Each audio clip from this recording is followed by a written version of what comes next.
Hey guys, it's Andre, and I'm here with my very first video tutorial of how to make a cool logo. Now, to do this, you'll need Photoshop, and that's just about it. So let's get started. You're going to click File, New, and make a new composition. We'll have the width to 1920 and the height to 1080, so Full HD, and make the resolution 100 pixels per inch. Click OK, and then we're going to select the text tool and make sure that the font size is set to 150, and just try to have all these settings. You don't have to worry about the font though, because the font is whatever you want it to be, but I'm using Helvetica World. So type in your name or whatever you want. I'm just going to type in my YouTube username for my main channel, The Andrenator, and I'm going to make some slight adjustments to this. I'll make the of the Andrenator a lot thinner, and that already looks pretty good. But we're going to go a lot further with this. So after you've done that, you're going to duplicate the layer, Control J, or right click duplicate. And what you're going to do is you're going to right click and click rasterize type. And what that is going to do is create a layer out of your text. So after you've done that, you're going to select your magic wand tool. Make sure that the tolerance is set to 30, anti-alias and contiguous are checked, and sample all layers is unchecked. Once you've done that, you're going to click in all these blank spaces. So here, and to select more, you hold down Shift and click. And now that you've done that, you're going to go to Select, Modify, Expand, and expand it by about 2 pixels. Click OK. And now we're going to grab the Fill tool, and if you can't see it, hold down this button, and then you can select between the Gradient tool and the Paint Bucket tool, but we want the Paint Bucket tool. So you're going to click that, double click, and you should have it all set. Now make sure that you have anti-alias checked and contiguous unchecked to do this.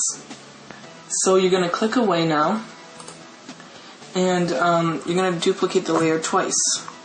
So right click, duplicate layer, OK, right click, duplicate layer, OK.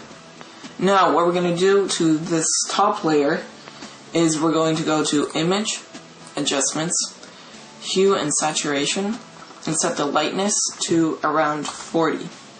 So now we've turned this into a gray layer, but you can still see our other layers are black. So we're going to put this in between these two, and we're going to take this very bottom layer, make sure you have it selected, and you're going to go to Filter, Blur, and Gaussian Blur. And now set the Gaussian Blur to around 35 pixels, and you can see you get this cool shadow effect from it. You can vary it to whatever you prefer, but I think that's around a good number. So click OK, and set the opacity of that to around 80. Now select your first layer, and click the rectangular marquee tool. If you can't see a rectangle, do the same thing you did. Hold down the button and select rectangular marquee tool. And now what we're going to do is just create lines. And if you want to create more than one, you hold down Shift and drag, and just create lines of various lengths and try to randomize it and make it look pretty cool. So once you've done that, you're going to go to Select, Modify, and Contract. Contract it by 1 pixel. Okay, so once you've done that, you're going to press Delete and click away, and as you can see, you have this really cool effect. So we're almost there now. We just have a few more things to do before we're completely done with this. So you're going to hold down Shift and click the second layer. So now you have selected the black layer and the gray layer. And you're going to right click and press Duplicate Layers. Click OK. And now we're going to go to Edit, Transform, Flip Vertical. Make sure you have your selection tool selected. Hold down Shift and then click and drag and place it directly underneath. Now that you've done that, we're going to select the rectangular marquee tool again, and just select one for now, and select the bottom half of this. Let's make that a bit bigger.